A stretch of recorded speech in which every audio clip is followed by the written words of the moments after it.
BBC বাংলার television অনুষ্ঠান BBC প্রবাহে আপনাদের সবাইকে স্বাগত জানাচ্ছি। আমি শারমিন রমা। শুরুতেই জানবো আজ কি থাকছে।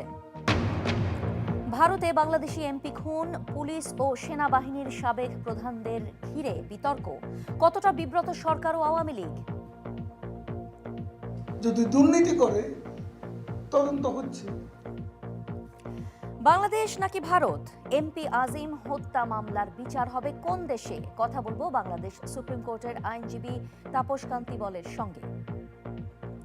আরও থাকছে, বাংলাদেশে ঘনিয়ে আসছে আরও একটি বাজেটের সময়। সামনে অর্থনীতির চ্যালেঞ্জগুলো কি কি? সম্প্রতি ভারতের কলকাতায় বাংলাদেশের সংসদ সদস্য আনোয়ারুল আজিমের নৃশংস হত্যাকাণ্ডের পর তল্লাশি চালাতে গিয়ে উদ্ধার করা মাংস, চামড়া, হাড় এখন ফরেনসিক পরীক্ষা নিরীক্ষা করা হচ্ছে। একই সঙ্গে পশ্চিমবঙ্গের সিআইডি চেষ্টা করছে মিস্টার আজিমের দেহাংশ আর কোথায় ফেলা হয়েছে তা খুঁজে বের করতে। কলকাতায় বিবিসি সাংবাদিক অমিতাভ ভট্টশালী জানাচ্ছেন এ ঘটনার তদন্ত সম্পর্কিত আরও খবর। সঞ্জীবা গার্ডেনের সেপটিক ট্যাঙ্ক থেকে যে মাংসখণ্ডগুলি উদ্ধার হয়েছে সেগুলি আদৌ মনুষ্যদেহের কিনা, অথবা তার সঙ্গে মিস্টার আনোয়ারুল আজিমের হত্যাকাণ্ডের কোনো রকম সম্পর্ক আছে কিনা, সেটা যখন ফরেন্সিক সায়েন্স ল্যাবরেটরি খতিয়ে দেখছে, একই সঙ্গে সিআইডি এটাও উদ্ধার করার চেষ্টা করছে যে মিস্টার আজিমের বাকি যে দেহাংশগুলো টুকরো টুকরো করা হয়েছিল সেগুলো কোথায় ফেলা হয়েছে। যে জায়গাগুলোতে তল্লাশি চালানো হচ্ছে তার মধ্যে এই ভাঙর খালের কাঠের সেতুটি অন্যতম। এখানে ডুবুরিও নামানো হয়েছে এবং খোঁজ করা হচ্ছে যে মিস্টার আজিমের পরনের কিছু পোশাক এখানে ফেলা হয়েছিল কিনা। এই তদন্তের শুরু 18ই মে থেকে, যখন আনোয়ারুল আজিম কলকাতায় যে বন্ধুর বাসায় এসে উঠেছিলেন সেই গোপাল বিশ্বাসের দায়ের করা নিখোঁজ ডায়েরি থেকে। ওই নিখোঁজ হওয়ার ঘটনার তদন্তে নেমে ধীরে ধীরে পুলিশ জানতে পারে যে মিস্টার বিশ্বাসের বাড়ি থেকে বেরোনোর পরের কি ঘটেছিল।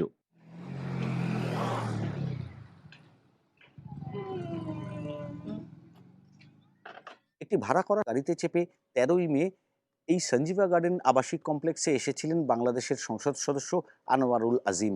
তারপর থেকে তিনি নিখোঁজ হয়ে যান এবং সেই নিখোঁজ হওয়ার তদন্ত করতে গিয়েই পুলিশের সামনে উঠে আসে এক লোমহর্ষক হত্যার ঘটনা।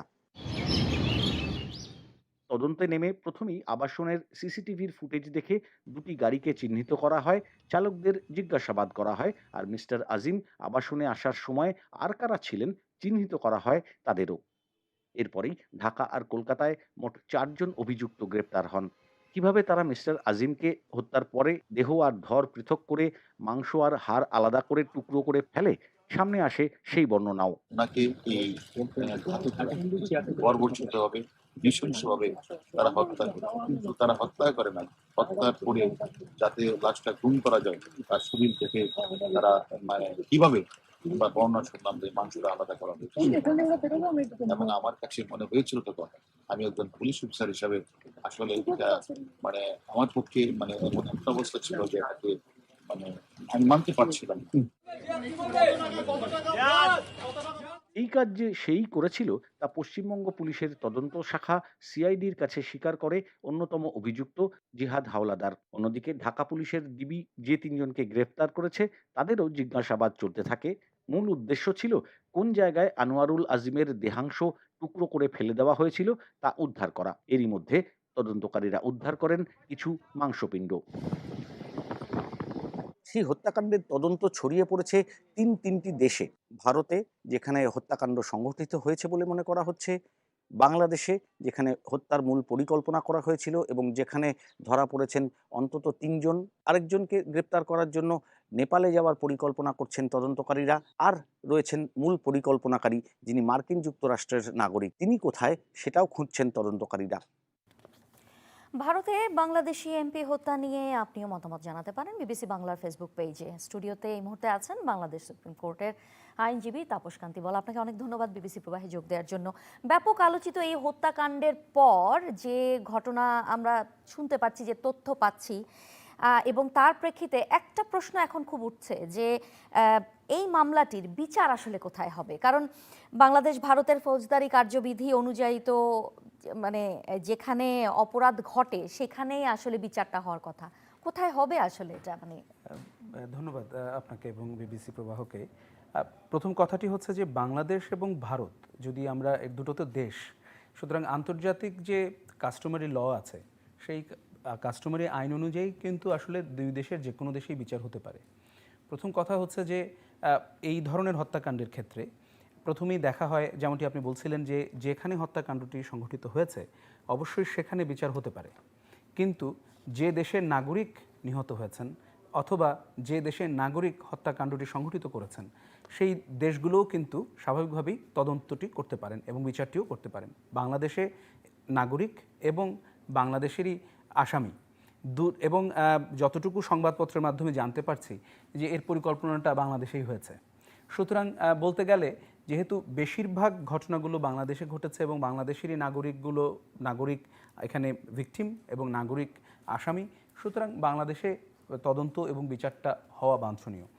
সেক্ষেত্রে আমি মনে করি যে দুই দেশের মধ্যে 2012 সালে একটি আইন, ইতিমধ্যেই আপনি জানেন যে দুই দেশের মধ্যে একটি ট্রিটি স্বাক্ষরিত হয়েছে, একটা চুক্তি আছে।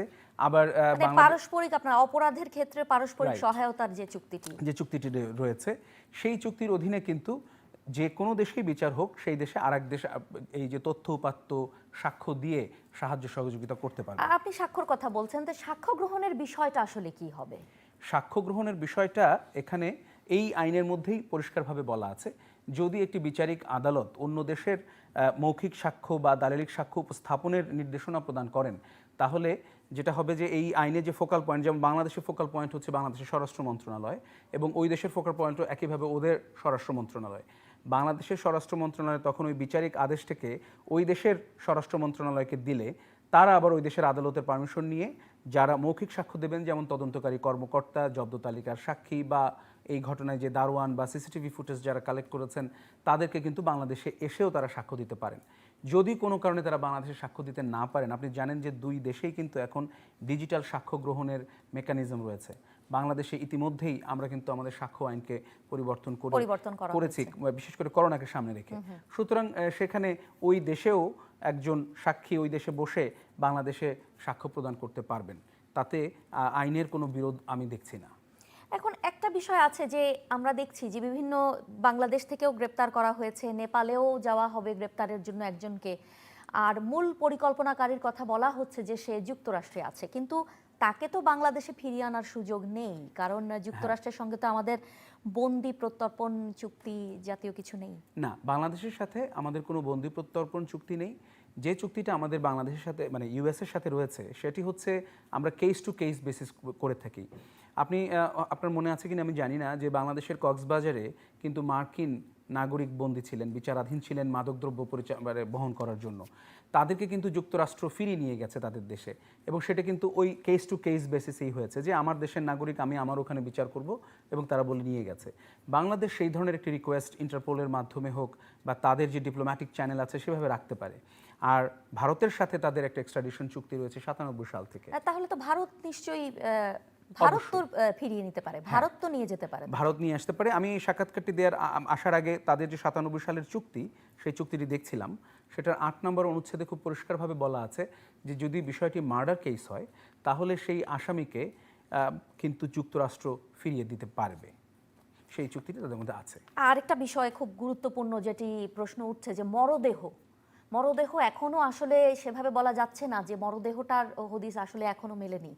মরদেহ না পাওয়া গেলে আসলে এই প্রমাণ করা হত্যা মামলা সেটি আসলে কি হবে? মরদেহ মানে পাওয়ার বিষয়টি হচ্ছে যে ভিকটিম সে মারা গেছেন এটি নিশ্চিত করা, তিনি নিহত হয়েছেন বা তাকে হত্যা করা হয়েছে সেটি নিশ্চিত করাটার মূল উদ্দেশ্যটাই হচ্ছে যে যাতে মরদেহটা পাওয়া যায়। এক্ষেত্রে প্রথম কথা হচ্ছে আপনি যেটা দেখাচ্ছিলেন যে কিছু মানে দেহাবশেষ পাওয়া যাচ্ছে, সেগুলোকে যদি ডিএনএ টেস্ট করে প্রমাণ পাওয়া যায় যে এটি ভিকটিমের, তাহলে একটা নিশ্চিত কনক্লুশনে আমরা পৌঁছাতে পারছি। কিন্তু যদি সেটাও না হয় তাহলে তাদেরকে এই ফরেনসিক সায়েন্স এখন এমন একটা জায়গায় গেছে যে ফ্ল্যাটে আমরা বলছি তাকে হত্যা করা হয়েছে, সেই ফ্ল্যাটে অবশ্যই ফরেনসিক টেস্ট করে দেখতে হবে যে কোথাও কোনো রক্তের দাগ বা কোনো ডিএনএ কোনো কিছু পাওয়া যায় কি না, যার থেকে একটা কনক্লুসিভ প্রুফে আসা যায় যে এখানে তাকে হত্যা করা হয়েছে। এমনকি যেসব অস্ত্র ব্যবহার করা হয়েছে সেই সব অস্ত্রও যদি উদ্ধার করা যায়, কারণ আপনারা জানেন যে সেই অস্ত্র দীর্ঘদিন ধরে ডিএনএগুলোকে ক্যারি করে থাকে, সুতরাং সেই অস্ত্রগুলোকেও যদি উদ্ধার করা যায় তাহলেও প্রমাণ করা যেতে পারে যে তিনি নিহত হয়েছেন। এটি নিশ্চিত হওয়া অত্যন্ত প্রয়োজন।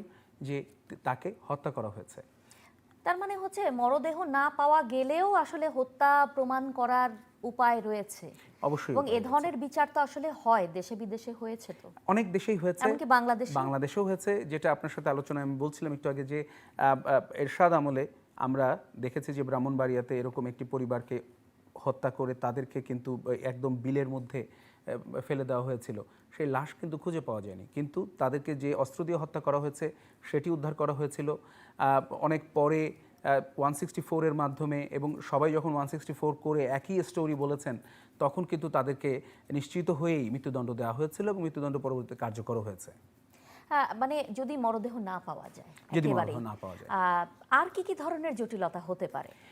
এখানে যে জটিলতাটি আপনি বলছিলেন যে যদি যে মুখ্য পরিকল্পনাকারী, সেই মুখ্য পরিকল্পনাকারীকে যদি আমরা বিচারের আওতায় না নিয়ে আসতে পারি, যেহেতু এটি সিআরপিসি এবং পেনাল কোডের একটি বিষয়, সেক্ষেত্রে আমরা কিন্তু দেখতে পাবো যে সাক্ষ্যের যে কোনো একটা পর্যায়ে এমন হতে পারে যে যারা এখন যেসব অপরাধীরা আমাদের হস্তগত হয়েছে তারা ভিন্ন ভিন্ন কথা বলতে পারে, ভিন্ন ভিন্ন দোষারোপ করতে পারে, যেগুলো একটা প্রকৃত যে দোষী তার বিচার নিশ্চিত করার ক্ষেত্রে প্রতিবন্ধকতা সৃষ্টি করতে পারে।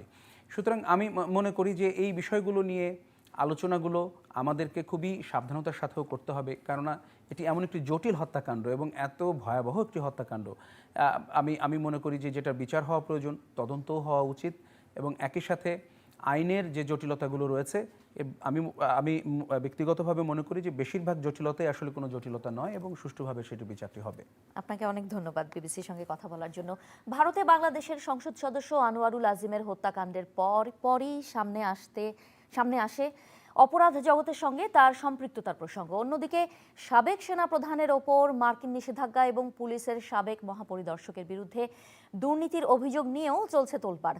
বিবিসির আবুল কালাম আজাদ জানার চেষ্টা করেছেন এসব ইস্যু ক্ষমতাসীন দল ও সরকারের ভাবমূর্তিতে কতটা প্রভাব ফেলছে। সরকার ও আওয়ামী লীগের জন্য পরিস্থিতি কি বিব্রতকর? ভারতের কলকাতায় সংসদ সদস্য আনোয়ারুল আজিম আনারের খুনের ঘটনায় তোলপাড় চলছে দুই বাংলায়। নিজ এলাকায় তিনি বেশ জনবান্ধব নেতা হিসেবেই পরিচিত ছিলেন। ঘুরে বেড়াতেন কোনো প্রোটোকল ছাড়াই মোটরসাইকেল নিয়ে। এই যে বাড়িটি দেখা যাচ্ছে এটি ঝিনাইদহ ৪ আসনের এমপি আনোয়ারুল আজিম আনারের নিজস্ব বাড়ি। কলকাতায় তার হত্যাকাণ্ডকে ঘিরে তৈরি হয়েছে চাঞ্চল্য এবং আলোচনা হচ্ছে দেশ জুড়ে। কিন্তু তার এই হত্যাকাণ্ডের নেপথ্যের কারণ নিয়ে যেসব খবর বেরিয়েছে বা আলোচনা হচ্ছে সেটি কোনোভাবেই ইতিবাচক নয়। কারণ খুন হবার পরপরই এই অঞ্চলে আনোয়ারুল আজিমের অন্ধকার জগৎ সামনে নিয়ে আসেন অনেকে। লোকমুখের আলোচনায়ও খুনের পেছনে সন্দেহ করা হয় চোরাকারবারি চক্রকে, বলছিলেন সুশাসনের জন্য নাগরিক সুজনের জেলা সভাপতি। খুন হলেন তার পরের দিনই সমাজে দেখি কথাবার্তা হচ্ছে, মসজিদতেও বেরোছি, তখনও বলছে যে এরকম। টুকু ভাই জানেন আমি কেন, কি বিষয়, এই যে আনার খুন হলো, হ্যাঁ খুন এসে বলে পিছনে কিন্তু ওই যা শুনছি সোনা চোরাচালানের কেস জড়িত, ওই রকম নাকি এই জাতীয় কাজে উনি জড়িত ছিলেন, এরকম কথাবার্তা মানুষ বলা বলি করতো। ওইভাবে তখন তাই বলতে পারে না, কিন্তু এই যে বসলে উঠলে কোনো কথা তার সম্পর্কে উঠলে ওই জাতীয় কথা বলতো আর কি। ঝিনাইদহ ৪ আসনে আনোয়ারুল আজিম টানা ৩ মেয়াদে আওয়ামী লীগের এমপি। কেন্দ্র এবং স্থানীয় আওয়ামী লীগের নেতারা তার জনপ্রিয়তার বিষয়টিকেই সামনে আনছেন। তবে জেলা আওয়ামী লীগের কাছে প্রশ্ন ছিল তার অন্ধকার জগৎ সম্পর্কে যে কানাঘুষা, সেটি কি সম্পূর্ণ উপেক্ষা করা হয়েছে দলের পক্ষ থেকে? আমি কিন্তু আনারের সাথে যখন নেতা বানাই তখনই বলিলাম, জানার তোমার বিরুদ্ধে মেলা লোক বলে এইসব কথা, তাহলে এইসব জানো না শুনি ভাই। বলে ভাই যদি আগে শুনেও থাকেন আর শুনবেন না। আমি বললাম এরম, কিন্তু তুমি বলে এরম ইসির সাথে ছাড়া ব্ল্যাকের সাথে জড়িত আছে। করলো না ভাই, এই রুটটাই হলো অটো, আপনার কিছু করা লাগবে না, আপনার নাম একজন ব্যবহার করে ফেলে। যারা অপকর্ম করে তারা বিভিন্ন সময় বিভিন্ন লোকের নাম ব্যবহার করে। তো এরম কথা কিন্তু আমার হয়েছিল। বললো না ভাই আপনি খোঁজ নিন। তা আমার কিন্তু আর চোখে এরম কিছু আমার চোখে বাঁধেনি। ভারতে খুন হওয়ার পর আনোয়ারুল আজিমের অন্ধকার জগতে সংশ্লিষ্টতার খবর প্রকাশ ও প্রচার নিয়ে এমপির ঘনিষ্ঠজন, রাজনৈতিক সহচর, সমর্থক এবং পরিবার বেশ ক্ষুব্ধ। তাদের প্রশ্ন, এতদিন কেন এসব আলোচনায় আসেনি? তার ইমেজ নষ্ট করার আর চক্রান্তও চলছে বলে আমি মনে করি, কারণ সে তিনবারের সংসদ সদস্য। আপনারা কি জানলে কখনো নিউজ করতে পারেননি? আমার প্রশ্ন হচ্ছে আপনাদের কাছে এটা, এখন কেন এটা করা হচ্ছে যেখানে আমার বাপ নিখোঁজ, এরকম নৃশংসভাবে হত্যা করা হচ্ছে, আপনারা তার এরকম হত্যা করলে সেটার বিচারের দাবি করেন? পলিটিক্যাল ইস্যু হতে পারে, কারণ আপনারা শুনেছেন যে সে তিনবার মারার পরিকল্পনা করে তৃতীয়বারের মতন সে তার কাজে সফল হয়েছে। ঝিনাইদহের এমপি খুনের পাশাপাশি বাংলাদেশে ব্যাপক আলোচনা চলছে সাবেক আইজিপি বেনজির আহমেদ ও তার পরিবারের বিপুল ধন সম্পদের খবর নিয়ে। গোপালগঞ্জের শাহপুর ইউনিয়নের প্রত্যন্ত গ্রামে এই Savannah Eco Resort and Natural পার্কটি গড়ে উঠেছে। দৃষ্টিনন্দন এই পার্কটির মালিকানা হচ্ছে সাবেক আইজিপি বেনজির আহমেদের পরিবারের। বেনজির আহমেদ ও তার পরিবারের এসব সম্পদ নিয়ে কালের কণ্ঠ পত্রিকায় একটি অনুসন্ধানী প্রতিবেদন প্রকাশের পর সাবেক আইজিপি এক ভিডিও বার্তার মাধ্যমে অবৈধ সম্পদ এবং তার বিরুদ্ধে ওঠা দুর্নীতির অভিযোগ সম্পূর্ণ অস্বীকার করেন। সেখানে নিজের ও তার পরিবারের নামে যেসব ব্যবসা ও সম্পদ আছে সেগুলো বৈধ এবং কোনো ধরনের অনিয়ম হয়নি বলেও দাবি করেছেন বেনজির আহমেদ। আমার অবসরের পরে আমাকে দুর্নীতিবাজ প্রমাণের অপচেষ্টা অত্যন্ত হতাশাব্যঞ্জক এবং দুঃখজনক। এই ধরনের অপপ্রয়াস কিন্তু ভবিষ্যতে যারা সৎ পথে স্বচ্ছতার সঙ্গে চাকরি করতে চান এবং জনগণের জন্য কাজ করতে চান তাদেরকে নিরুৎসাহিত করবে। যদিও সম্প্রতি বাংলাদেশের দুর্নীতি দমন কমিশন বেনজির আহমেদ ও তার পরিবারের সম্পদ অনুসন্ধানে তৎপর হয়েছে। দুদকের আবেদনের প্রেক্ষিতে সাবেক আইজিপি ও তার পরিবারের মালিকানায় থাকা সম্পদ ক্রোক এবং ব্যাংক অ্যাকাউন্ট জব্দের নির্দেশ দিয়েছেন আদালত।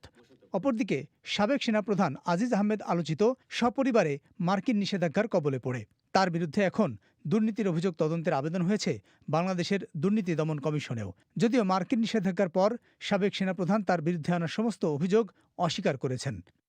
ট্রান্সপারেন্সি ইন্টারন্যাশনাল বাংলাদেশ টিআইবির ইফতেখারুজ্জামান মনে করেন সরকার, দল এবং প্রতিষ্ঠানের ইমেজ প্রশ্নবিদ্ধ হয়েছে এসব ঘটনায়।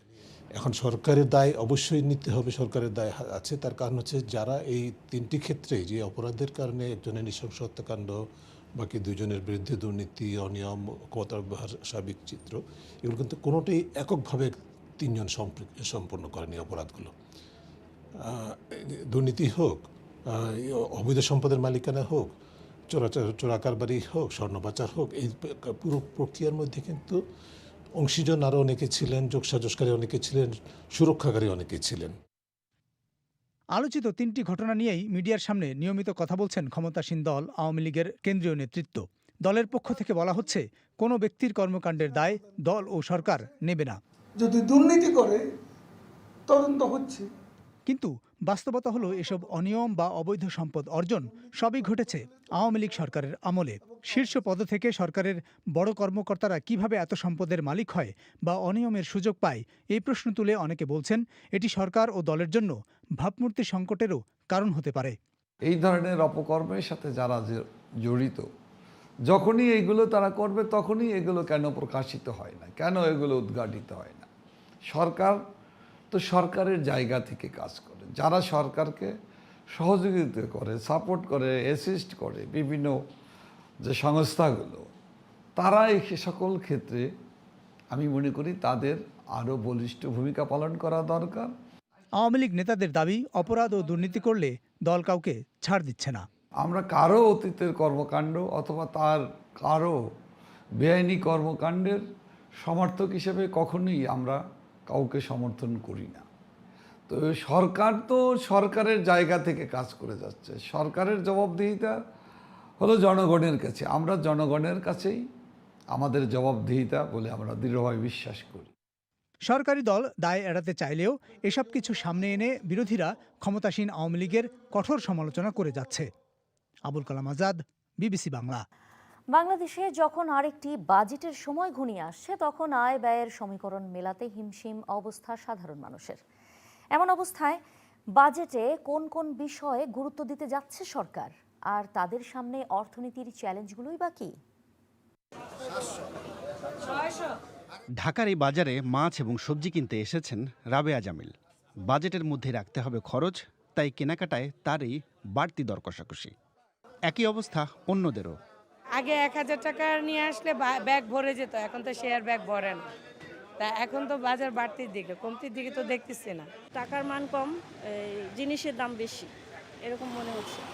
বাংলাদেশের অর্থমন্ত্রী আসন্ন বাজেটকে সামনে রেখে সম্প্রতি 3টি চ্যালেঞ্জের কথা জানিয়েছেন গণমাধ্যমগুলোকে। এর একটি হচ্ছে মূল্যস্ফীতি নিয়ন্ত্রণ, দ্বিতীয় যে চ্যালেঞ্জটির কথা তিনি বলেছেন সেটি হচ্ছে রিজার্ভ পরিস্থিতির উন্নতি করা, আর তৃতীয় চ্যালেঞ্জটি হচ্ছে রাজস্ব আয় বৃদ্ধি। কিন্তু এই বাজেটে সবকিছুর তড়িৎ সমাধান এখনই দেখছেন না এই অর্থনীতি বিশ্লেষক। তার মতে আপাতত গুরুত্ব দেওয়া উচিত দরিদ্র মানুষকে স্বস্তি দেওয়ার উপর।